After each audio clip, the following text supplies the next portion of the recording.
Raiding for loot used to be a very common practice. Armies would attack vulnerable cities and carry off gold and other treasure. In recent centuries, this has happened basically not at all. What's changed? One answer I sometimes hear is that people in the modern era are more ethical than people in the Middle Ages or in antiquity. This doesn't explain the difference because there was far more evil in the world wars than in all of the Viking raids put together. The explanation has to be something else.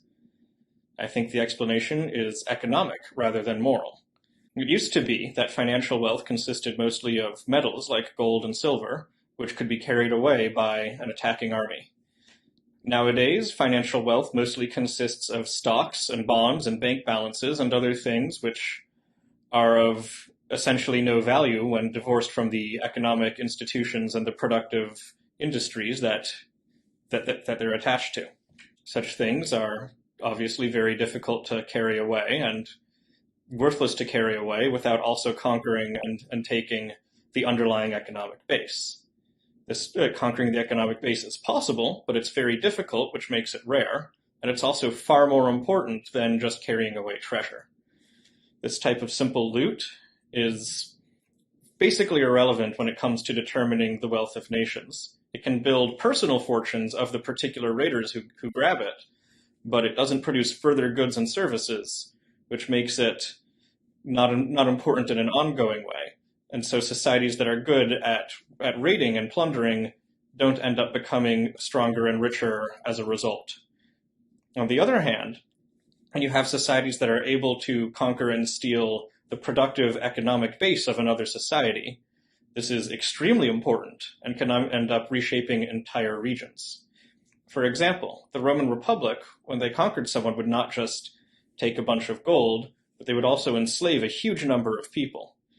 And the plantations that were worked by these agricultural slaves ended up being the economic engine that fueled the growth of Rome.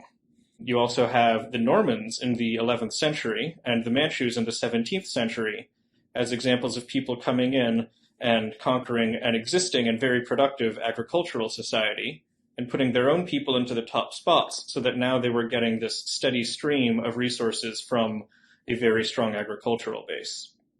In all of the cases of this type of economic expropriation that you would see before industrialization, it ends up being seizure of agriculture because that was the important economic engine. After industrialization, the things that produce agriculture, the land and the labor to work it, are no longer the most important things to seize. Rather, it becomes heavy machinery, skilled labor, and groundbreaking technologists. We've seen during World War II that it's still very possible for states to seize all of these things. The Soviets would ship captured machinery out of areas that they had conquered. And they also famously ran slave work camps where they would put to work not just unskilled labor, but also talented engineers and technicians. The Nazis would seize factories and other heavy machinery from conquered people and distribute them to ethnic Germans, most famously to Oskar Schindler. By the end of the war, the Americans had acquired Wernher von Braun and other German rocket scientists who would go on to design the first ICBMs and the Apollo rockets, which took us to the moon.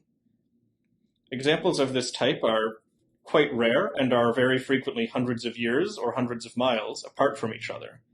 And there are two reasons for this. The first is that it's just very difficult to seize these very important resources on this type of scale. And the other is that it requires a tremendous amount of killing, and not just in battlefields, but large numbers of civilians or irregular resistors. Most people just really don't want to do that. And so you don't really see this unless the society is both unusually competent and also unusually bloodthirsty.